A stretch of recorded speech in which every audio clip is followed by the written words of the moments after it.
അസ്സലാമു അലൈക്കും വറഹ്മത്തുള്ള. പ്രിയപ്പെട്ട ഹിദായത്ത് സ്റ്റോറിയിൽ എൻ്റെ കൂട്ടുകാരൊക്കെ എവിടെ? സ്റ്റോറി കാത്തിരിക്കായിരിക്കുമല്ലോ അല്ലേ? അപ്പോൾ ഈ സമയം എന്ന് വെച്ചാൽ ഞാൻ ഇന്ന് ഈ ടൈമിനാണ് റെക്കോർഡിംഗ് ഒക്കെ ചെയ്തത്. അതാണ് ഒരുപാട് ലൈറ്റാണിത്. എങ്കിലും നമ്മളെ സ്റ്റോറി കാണാൻ ഇഷ്ടംപോലെ ആൾക്കാരുണ്ട് കേട്ടോ. അതും ഒരു സന്തോഷം തന്നെയാണ്. എത്ര ലേറ്റായാലും ഓല് നമ്മളെ സ്റ്റോറി കാത്തിരിക്കുന്നുണ്ടെന്ന് പറയുമ്പോൾ നമുക്ക് മനസ്സൊക്കെ ഒരു സന്തോഷം. എന്തൊക്കെ തന്നെ പടച്ച റബ്ബ് നമ്മളെല്ലാവരെയും കാത്തുരക്ഷിക്കട്ടെ. പുണ്യമാക്കപ്പെട്ട റമദാൻ മാസം നമ്മളിലേക്ക് ആഗതമായില്ലേ. അപ്പോൾ UAE അതായത് എൻ്റെ ബ്രദറും ഫാമിലി ഓലൊക്കെ നിൽക്കണം. അവൾക്കൊക്കെ ഇന്ന് രാത്രി അത്താഴത്തിന് എണീറ്റ് നാളെ നോമ്പ് നോൽക്കണം. അങ്ങനെയാണ്. ഇൻഷാ അല്ലാഹ് നമുക്ക് നാളെ ആയിരിക്കും അല്ലേ. അപ്പോൾ എല്ലാവരും പ്രാർത്ഥനകളിൽ ഉൾപ്പെടുത്തുക. പിന്നെ നിങ്ങളോട് പറയാനുള്ളത്, ഒരുപാട് ആൾക്കാർ ചോദിച്ചിട്ടുണ്ട് ഇങ്ങനെ സ്റ്റോറി ഉണ്ടാവുമോ ഇല്ലേ എന്നൊക്കെ ഇങ്ങനെ. അപ്പോൾ ഞാൻ കഴിഞ്ഞ പ്രാവശ്യം ഇതുപോലെ തന്നെ സ്റ്റോറി ഞാൻ വേണ്ടെന്നൊക്കെ റമദാനിൽ ഇടണ്ട. കാരണം നമ്മളെ സ്റ്റോറി എന്ന് വെച്ചാൽ രാത്രിയല്ലേ. രാത്രി ഒരു 9 മണി മുതലല്ലേ നമ്മൾ തുടങ്ങുക. നോമ്പ് നിൽക്കുന്ന സമയത്തൊന്നുമില്ല. അപ്പോൾ ഈ രാത്രി അല്ലേ ഞാൻ അങ്ങനെ ഇടയിലെന്ന് വിചാരിച്ചു. പിന്നെ ഞാൻ അത് വേണ്ട വെച്ചിട്ടോ. ഇനിയിപ്പോൾ തൽക്കാലം റമദാൻ കഴിഞ്ഞിട്ടാക്കാമെന്നൊക്കെ വിചാരിച്ചു. അപ്പോൾ ഒരുപാട് ആൾക്കാർ കമൻറ്റിലൂടെ ഒക്കെ ഇങ്ങനെ ചോദിക്കുന്നുണ്ട്, എന്താ സ്റ്റോറി രാത്രി ഇട്ടൂടെ? രാത്രി ആയാലും ഇപ്പോൾ എന്താ നമ്മൾ നോമ്പൊക്കെ കഴിഞ്ഞ് നമ്മൾ നിസ്കാരവും ഓത്തും തറാവിയും ഒക്കെ കഴിഞ്ഞതിന് ശേഷം ഞങ്ങൾ ജസ്റ്റ് ഒരു ഇതിനു വേണ്ടി ഇങ്ങനെ കാണണമല്ല. അപ്പോൾ ഇത് വലിയ തെറ്റായ രീതിയിലുള്ള അങ്ങനത്തെ ഇതൊക്കെ ശരിക്കും അനുഭവ കഥകളല്ലേ, ഉണ്ടാക്കിയ കഥ പോലെ ഒന്നല്ലല്ലോ. അങ്ങനെയൊക്കെ ഇങ്ങനെ പറഞ്ഞിട്ട് കുറേ ആൾക്കാർ കമൻറ്റ് ചെയ്തപ്പോൾ ഞാനിത് വീണ്ടും ഇട്ടിരുന്നു കേട്ടോ. പിന്നെ എനിക്ക് നിങ്ങളോട് പറയാനുള്ളത് എന്താണെന്ന് വെച്ചാൽ, സ്റ്റോറി പിന്നെ നിങ്ങൾ കേൾക്കണമെങ്കിൽ കേട്ടോളി, നിർബന്ധിക്കണമൊന്നുമില്ല. അത് ഇനിയിപ്പോൾ തറാവിഹൊക്കെ കഴിഞ്ഞതിൻ്റെ ശേഷം നമ്മൾ ഖുർആൻ പാരായണമൊക്കെ കഴിഞ്ഞതിൻ്റെ ശേഷം ഇഷ്ടമുണ്ടെങ്കിൽ, ചിലർക്കൊരു എന്നും ശീലമായപ്പോൾ ഒരു അങ്ങനത്തെ ഒരു ഇഷ്ടം ഉണ്ടാവുമല്ലോ. അങ്ങനെ ഉണ്ടെങ്കിൽ കേട്ടാൽ മതി കേട്ടോ. പിന്നെ അല്ലെങ്കിൽ ഇൻഷാ അല്ലാഹ് റമദാൻ കഴിഞ്ഞിട്ടൊക്കെ ആക്കുമ്പോഴൊക്കെ ചെയ്യുക. അപ്പോൾ ഇൻഷാ അല്ലാഹ് ഞാൻ ചിലപ്പോൾ ഇടും, 1-2 സ്റ്റോറി ചിലപ്പോൾ ഇടും. ഇടുകയാണെങ്കിൽ തന്നെ ഈ സമയത്തൊക്കെ ഞാൻ ഇടുള്ളൂ, രാത്രി ഒക്കെ ഒരുപാട് ലൈറ്റൊക്കെ ആയിട്ട്. ഇൻഷാ അല്ലാഹ് കഴിയുകയാണെങ്കിൽ കേട്ടോ, അത് ഉറപ്പൊന്നുമില്ല. അപ്പോൾ നിങ്ങളുടെ അഭിപ്രായമൊക്കെ നിങ്ങൾ കമൻറ്റായിട്ട് രേഖപ്പെടുത്തുക. അതേ പറയാനുള്ളൂ. ഇന്നിപ്പോൾ നമ്മളെ ഉസ്താദിൻ്റെ സ്റ്റോറിയാണ് ഇട്ടിട്ടില്ല. അതായത് നിങ്ങളോട് ഏതായാലും നാളെ റമദാൻ, നാളെ നമ്മളത് 1 ആയിരിക്കുമല്ലോ. നാളെ മറ്റന്നാൾ, നാളെ അവിടെ ഗൾഫ് രാജ്യങ്ങളിലൊക്കെ നാളെ മറ്റന്നാൾ നമ്മൾക്ക് ഞായറാഴ്ച അല്ലേ. അപ്പോൾ എല്ലാവരും പരസ്പരം ദുആയിൽ ഉൾപ്പെടുത്തുക.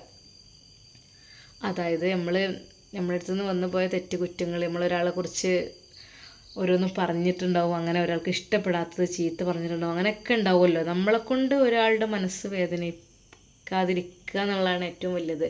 നമ്മളെ നാവ് കൊണ്ടായാലും നമുക്ക് എന്തൊക്കെ തന്നെയാലും ഒരാളെ നമ്മൾ ഇടങ്ങാറാക്കാതിരിക്കുക. അപ്പോൾ മാക്സിമം ഇബാദത്തൊക്കെ ചെയ്യുക, നിസ്കരിക്കുക. തറാവീഹ് നിസ്കരിക്കണ പോലൊക്കെ ഉണ്ടാവുമല്ലോ എല്ലാവരും. വീട്ടിൽ നിന്ന് നിസ്കരിക്കണ പോലെ ഉണ്ടാകും, അല്ല ഇങ്ങനെ ഗ്രൂപ്പായിട്ട് അങ്ങനെ ഉണ്ടാവും. അങ്ങനെയൊക്കെ ചെയ്യുക. പിന്നെ ഖത്തം ഒക്കെ പരമാവധി എല്ലാവരും പകലൊക്കെ ഫുള്ള് നമുക്ക് ഒരുപാട് ഫ്രീ ടൈം ഉണ്ടാവുമല്ലോ അല്ലേ. പിന്നെ കുക്കിങ്ങിൻ്റെ കാര്യം എന്ന് വെച്ചാൽ, നമുക്ക് ഈ സാധാരണ രീതിയിൽ സ്ത്രീകൾക്ക് എന്ന് വെച്ചാൽ നോമ്പ് എന്ന് പറയുമ്പോൾ തന്നെ കാര്യമായിട്ട് ഫുഡ് ഉണ്ടാക്കുന്ന അവിടെ ഒരുപാട് ടൈം പോവല്ലേ.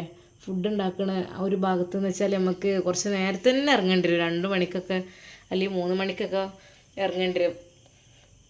നമ്മൾ ഖുർആൻ പാരായണമൊക്കെ ചെയ്തതിന് ശേഷം കുറച്ചൊന്ന് റെസ്റ്റ് എടുക്കുന്ന ഒരു സമയത്തായിരിക്കുമല്ലോ അല്ലേ. അപ്പോൾ നേരത്തെ തന്നെ ഒരുപാട് ഫുഡും കാര്യങ്ങളൊക്കെ ഉണ്ടാക്കി. അപ്പോൾ എല്ലാവരും ഹെൽപ്പ് ചെയ്യുക. നമ്മളെ വീട്ടിലത്തെ പോലൊക്കെ നമ്മളെ ഹസ്ബൻഡ് മക്കളൊക്കെ നമ്മളെ ഹെൽപ്പ് ചെയ്യുക. അതുപോലെ ഒറ്റയ്ക്ക് ആക്കാതിരിക്കുക. അങ്ങനത്തതൊക്കെ ആകുമ്പോൾ അതൊക്കെ ബിസ്മി ചൊല്ലിയാൽ പ്രത്യേകം പ്രതിഫലം ആണല്ലോ. നമ്മൾ എത്രയാണ് ഒരു നന്മ ചെയ്താൽ എത്ര 70,000 അങ്ങനെ 70 ഇരട്ടി പ്രതിഫലമാണല്ലോ. അപ്പോൾ 70 ഇരട്ടി പ്രതിഫലമൊക്കെ നമുക്ക് കിട്ടുമല്ലേ. അപ്പോൾ എന്ത് പണി ചെയ്യുമ്പോഴും അതിന് നിയ്യത്തിൽ ബിസ്മില്ലാഹിർ റഹ്മാനിർ റഹീം എന്നൊക്കെ പറഞ്ഞ് ചൊല്ലിക്കഴിഞ്ഞാൽ നമുക്ക് അതിൻ്റെ പ്രതിഫലം കിട്ടും. അപ്പോൾ ഇൻഷാ അല്ലാഹ് അങ്ങനെയൊക്കെ തന്നെയാണ്. പിന്നെ എന്തെങ്കിലുമൊക്കെ എൻ്റെ ഭാഗത്തുനിന്ന് ഉണ്ടെങ്കിലൊക്കെ നിങ്ങളോട് പറഞ്ഞിട്ടുണ്ടെങ്കിലൊക്കെ പൊരുത്തപ്പെട്ട് തരിക, റമദാൻ മാസത്തിൻ്റെ ഒക്കെ ബർക്കത്ത് കൊണ്ട്. അതുപോലെ തന്നെ മാക്സിമം നമ്മൾ ദുആ ചെയ്യുക, പരസ്പരം ദുആ ചെയ്യുക. ഇൻഷാ അല്ലാഹ് നിങ്ങൾക്ക് താല്പര്യം ഉണ്ടെങ്കിൽ സ്റ്റോറി കാണട്ടോ. എന്തൊക്കെ തന്നെയാലും എന്താണോ ഈ സമയത്ത് നമ്മളിപ്പോൾ സ്റ്റോറി എന്നല്ല, എന്ത് ചാനലാകുമ്പോൾ അതുകൊണ്ട് ഒഴിവാക്കി കഴിഞ്ഞാൽ പിന്നെ അത് അതിൻ്റെ ആരോമാർക്ക് താഴത്തേക്ക് വന്ന് ഒരുപാട് ആൾക്കാർക്ക് എത്തേണ്ട ഇതൊക്കെ നഷ്ടപ്പെടും. അപ്പോൾ എന്തൊക്കെയെങ്കിലും ചെറുതായിട്ടൊക്കെ വേണമെങ്കിൽ ഞാൻ ഇടണ്ട്. താല്പര്യമാണെങ്കിൽ സ്റ്റോറി കണ്ടിന്യൂ ചെയ്യാം. നമുക്ക് നമ്മൾ ഉസ്താദിൻ്റെ സ്റ്റോറി, ഉസ്താദ് എന്ന് വെച്ചാൽ ഒരുപാട് സങ്കടപ്പെട്ടതല്ലേ ഉസ്താദ്. ഫർസാൻ അങ്ങനെ പോയി, പിന്നെ ഇപ്പോൾ രണ്ടാമത്തെ ഭാര്യയാണെങ്കിൽ ഓളും ഇങ്ങനെ ഒരു നമ്മൾ ശരിക്കും പറഞ്ഞാൽ നിങ്ങൾ വിചാരിക്കും ഇതൊക്കെ ഫുള്ള് കളവ് പറയായിരിക്കുന്നില്ലേ. പലരും കമൻറ്റിലൂടെ പറയലുണ്ട് എന്തിനാണ് ഇങ്ങനെ കളവ് പറയണത്, എന്തിനാണ് അങ്ങനെ ഇങ്ങനെയൊക്കെ പറഞ്ഞു. പക്ഷെ എൻ്റെ കഥയിലൊന്നും ഒരിക്കലും ഇല്ലാത്ത കഥ എന്നുള്ളൊരു നിലക്ക് ഞാനിത് പറഞ്ഞിട്ടില്ല കേട്ടോ. നമ്മൾ നുസൈബാൻ്റെ കഥ നിങ്ങൾക്കറിയില്ലേ.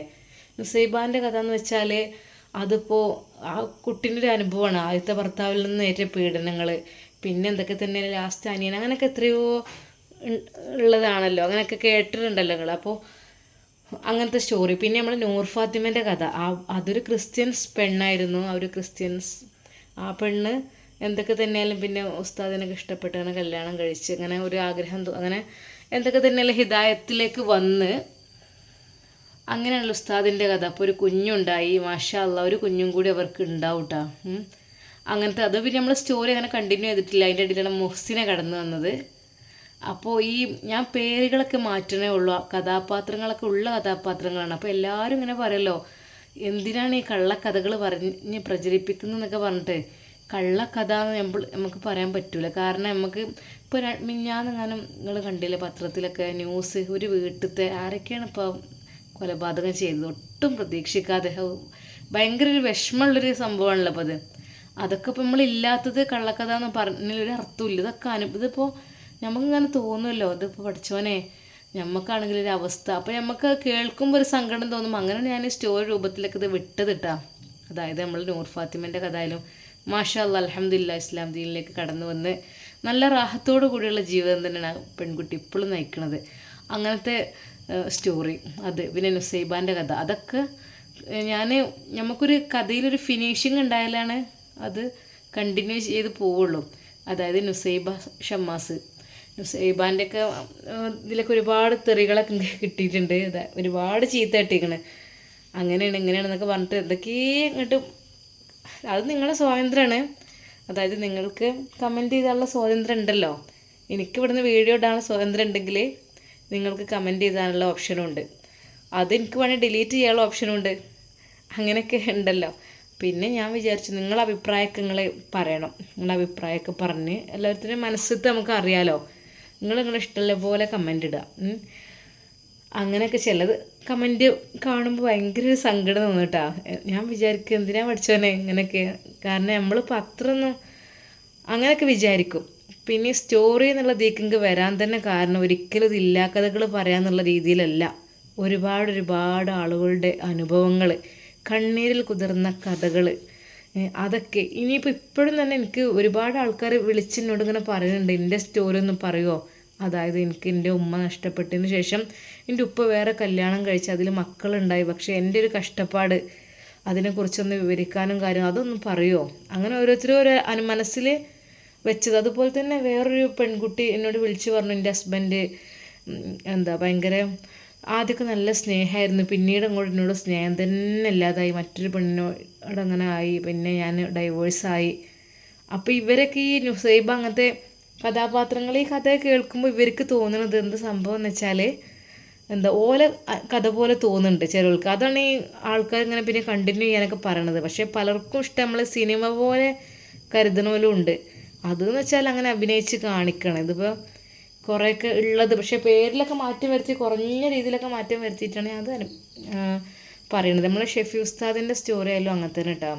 ഷെഫി ഉസ്താദിൻ്റെ സ്റ്റോറി ഇപ്പോൾ എല്ലാവരും ഇങ്ങനെ വെറുപ്പിക്കേണ്ടതൊക്കെ പറഞ്ഞല്ലോ, ശരിയാണ്. അതൊക്കെ ഇൻഷാ അല്ലാ ഒക്കെ റെഡിയാവും. ചിലവിലാണെങ്കിൽ ആ കഥയിൽ മരിക്കും എന്ന് വെച്ചാൽ വെറുതെ മരിക്കല്ല, ഓർക്ക് അത്ര ആയുസ് ഉണ്ടാവുമല്ലോ, അപ്പോഴാണ് പോവും. അങ്ങനെയൊക്കെ പിന്നെ ഒരുപാട് കഷ്ടപ്പെട്ട് അങ്ങനെയൊക്കെ എത്രയോ ഒരുപാട് നമ്മളെ ജീവിതത്തിൽ കഴിഞ്ഞ് പോകുന്നു. പിന്നെ ഒരു ഉസ്താദിൻ്റെ കഥ, അപ്പം നല്ലൊരു ഉസ്താദ് മഷൂദ് ഉസ്താദ് അത് മരണപ്പെട്ടില്ലേ. അപ്പോൾ അതിനെക്കുറിച്ച് തന്നെ നമുക്കൊരു സങ്കടം വരുമല്ലോ. അപ്പോൾ മക്കൾ ഉപ്പയെ ചോദിക്കുന്നുണ്ട് എന്നുള്ള ചോദ്യം അതൊക്കെ ഉണ്ട്. ആ ഹെഡിങ് കാണുമ്പോഴേ നമ്മളെ ഹൃദയം പൊട്ടുമല്ലോ. വല്ലാത്തൊരവസ്ഥയാണുള്ളത്. പടച്ച റബ്ബ് നമുക്കെല്ലാവർക്കും നമ്മുടെ മക്കൾക്കും ഭർത്താക്കന്മാർക്കും അതുപോലെ മാതാപിതാക്കൾക്കൊക്കെ ദീർഘായുസ്സും ആഫിയത്തും പ്രദാനം ചെയ്യട്ടെ എന്ന് നമുക്ക് പ്രാർത്ഥിക്കാം. പരസ്പരം അങ്ങോട്ടും ഇങ്ങോട്ടും പ്രാർത്ഥിക്കുക. പിന്നെ എൻ്റെ ഭാഗത്തുനിന്ന് എന്തെങ്കിലുമൊക്കെ തെറ്റ് കുറ്റങ്ങൾ വന്നു പോയിട്ടുണ്ടെങ്കിൽ അഥവാ ഞാൻ കമൻ്റൊക്കെ വായിച്ച് സങ്കടപ്പെട്ട് ഞാൻ തിരിച്ചെന്തെങ്കിലും അങ്ങനെയൊന്നും പൊതുവേ ഞാൻ കൊടുക്കാറില്ല. അഥവാ ഇനിയിപ്പോൾ അറിയാതെ വന്ന് പോയിട്ടുണ്ടെങ്കിൽ നിങ്ങൾ ക്ഷമിക്കണം, പൊറുക്കണം. അതാണ് എനിക്ക് പറയാനുള്ളത്. അപ്പോൾ ഇൻഷാ അല്ലാഹ് സ്റ്റോറി കേൾക്കലൊക്കെ നിങ്ങളുടെ ഇഷ്ടം പോലെ ഉണ്ടാ. ഞാൻ കഴിയുന്നതും വിടാൻ വേണ്ടി ശ്രമിക്കും. കാരണം ചില ആൾക്കാർക്ക് അതിങ്ങനെ അത് രാത്രിയല്ല, പകലൊന്നല്ലല്ലോ, അങ്ങനെ കേൾക്കാൻ താല്പര്യം ആൾക്കാർ ഇങ്ങനെ കമൻറ്റ് ചെയ്യുമ്പോൾ നമുക്കതിങ്ങനെ വിടാക്കുമ്പോൾ ഒരു ബുദ്ധിമുട്ട് തോന്നും. അപ്പം കഴിയുകയാണെങ്കിൽ നിങ്ങൾക്ക് പറ്റുകയാണെങ്കിൽ കേട്ടാൽ മതി. നിർബന്ധിക്കണില്ല കേട്ടോ. ഞാൻ മാക്സിമം ഈ ഭാഗത്തിൽ മുഴുകുക, നല്ല കാര്യങ്ങൾ ചെയ്യുക, അതൊക്കെ ചെയ്യുക.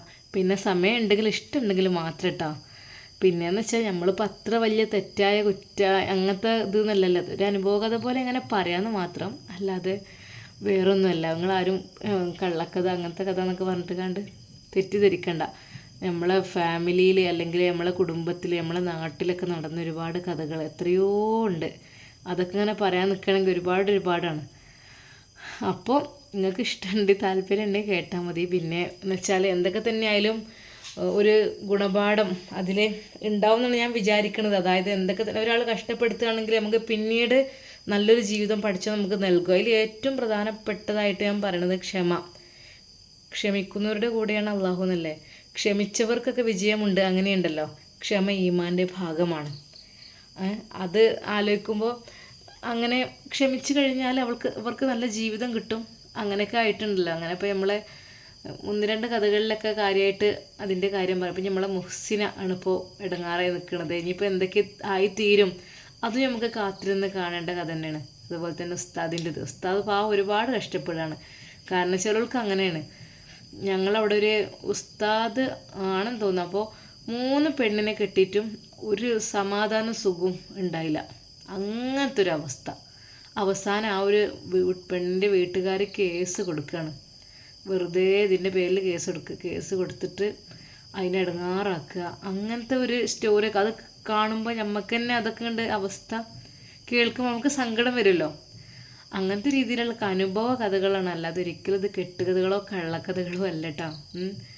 ഇനി ഒരുപാട് വിടാനൊക്കെ ഉണ്ട്. നിങ്ങൾക്ക് താല്പര്യം ഉണ്ടെങ്കിൽ കേട്ടാൽ മതി. ഇങ്ങനെ വെറുതെ ഇങ്ങനെ കമൻറ്റ് ബോക്സിലൊക്കെ എല്ലാവരും ഇങ്ങനെ ഒരുപാട് ഇങ്ങനെ ഇതൊക്കെ വിടണ കാണാം. ഞാൻ എൻ്റെ ഭാഗത്തു നിന്നൊക്കെ ക്ഷമിച്ചിരിക്കണം. നിങ്ങൾ നിൻ്റെ ഭാഗത്തു നിന്ന് തെറ്റ് പറ്റിയിട്ടുണ്ടെങ്കിൽ നിങ്ങൾ ക്ഷമിക്കുക. എന്തൊക്കെ തന്നെയാലും പരിശുദ്ധമാക്കപ്പെട്ട പുണ്യ റമദാനല്ലേ നമ്മളിലേക്ക് കടന്നു വന്നിരിക്കുന്നത്.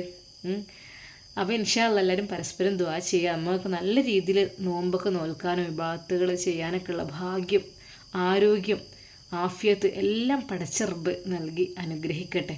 ആമീൻ യാ റബ്ബൽ ആലമീൻ. അപ്പോൾ എല്ലാവരോടും ഒരിക്കൽ കൂടി അസ്സലാമു അലൈക്കും വറഹ്മത്തുള്ളാഹി തആല വബറകാതുഹു.